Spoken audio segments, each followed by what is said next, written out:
আগে আমরা শুরু করেছিলাম প্রথম ৬,০০০ টাকা দিতাম যার ১ একর জমি আছে, এবং ২,০০০ দিতাম ক্ষেত মজুরদের, খোঁজ মজুরদের।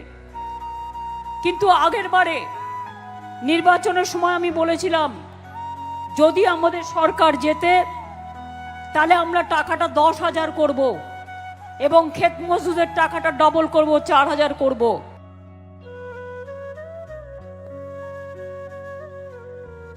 আজকে এই প্রোগ্রামে খারিফ মরশুমের জন্য যে নতুন কৃষক বন্ধু প্রকল্প আমরা করেছি তাতে ৭৯ লক্ষ কৃষককে ২,৩৮৫ কোটি টাকা একবারে সাহায্য দেওয়া হলো।